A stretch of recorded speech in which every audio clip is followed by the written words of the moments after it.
I'm Bruce Bowie from 630 CHED with Sharon Wallish Murphy, who you hear every Wednesday, our Wallish Minute on 630 CHED. So now you get to see Sharon, and unfortunately you get to see me. But my lip color. Looks great. As always, Sharon, looks great. You know, I wanted to ask you right off the get-go here because I didn't know what the Wallish mission statement was, and I think you've got a great mission statement. Providing the ingredients to surround yourself with beauty. That's why you do what you do. That's what we do. Great. So third generation, yes. and you're in the middle there somewhere, I guess. I am. Was your dad did he start things first of all? My grandfather actually started the whole tradition of growing plants, and they were market gardeners, and along with growing the vegetables and taking them to market, they also grew vegetable starts on the side. Like, let's say it would be cauliflower, cabbage, the cole crops, things that were very hardy here. They did that because then it would give everyone had gardens then, and would give those vegetables a quick start so they wouldn't get frosted out by the time the frost came in let's say September.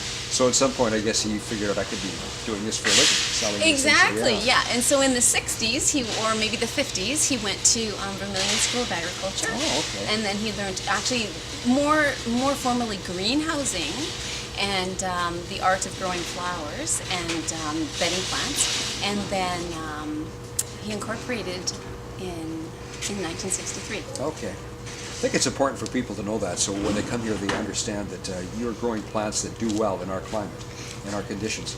If I came to you and I said, I want some flowers for a side of my house where it's a lot of wind, maybe, or maybe a lot of shade, can you help me go in the right direction? I could. Yeah. I would love to point you in that direction. Okay, so any questions you could. Pretty much. Sometimes I got to defer to my father, Okay. because he's still here watering, and he does have just this element of wisdom. He can look at a plant and tell you at what time today it's going to plan on wilting, and Really? Wow. it's just an art. Glenn and him both they're just superb growers. Were you the only daughter in the family? I was the only daughter, and every Saturday we needed to come to the greenhouse and work. And actually, we learned I'm going to say the art of working, and we earned money. And actually, I think all of us went through university, the ones that did, without any debt. Wow. So we had stored up enough money over the years to do that. And I remember, just being at my father's heels, learning how to seed and learning how to make. At that time, we actually did mix by hand. One scoop of perlite, and however we did it. And I would mix the seed mix for him, and then I have to put it in the flats just right, make the rows just right, because you can't just do a lousy job. Because in order to be consistent, you have to do it right. And then I would prepare the flats for him, and he would seed, and I would cover behind him. And we have a few shots on the website where he's actually still seeding by hand. Wow. We do one crop by hand. Really? And it's a flashback every year for me about in the cold of winter when I used to do all these flats for him on Saturdays. It doesn't sound like they took it any easier on you because you're the only daughter. Oh, no. No, yeah. None of my brothers may argue Okay, differently. yes, yeah. Well, yeah, I mean, it's so great to be here, and then just the humidity and the fresh air and the aroma, and then you get to live with this every day, I guess.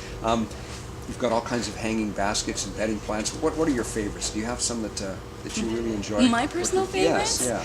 I love Rudbeckia for a sun annual. That's my favorite.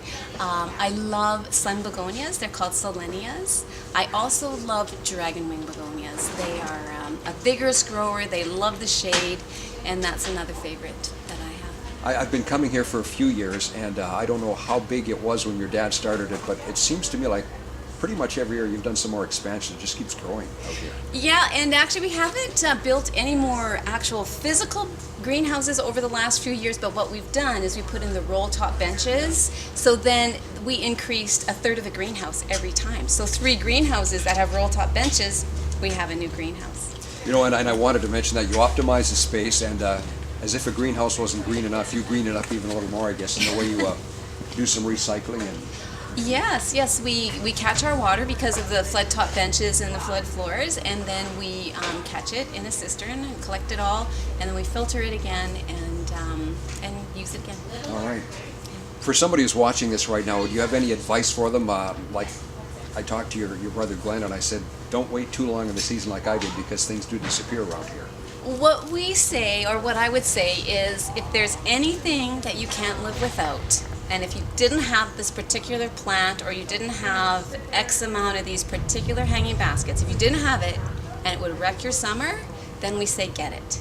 Other than that, people are always welcome to call us and ask us how our inventory is going. And it's usually good until just past the long weekend, but call us. Like, we're happy to tell people what our inventory is looking like. And that as well, let's say we do run out of a favorite. Well, there's lots of other things that you may not be familiar with, and you may find a new favorite. Perfect. That's great advice. Well, Sharon, thank you for your time. And again, come out to Wallish Greenhouses. They know what they're doing. They've been here a lot of years. And listen to Sharon every Wednesday, 6:30 to 8:45.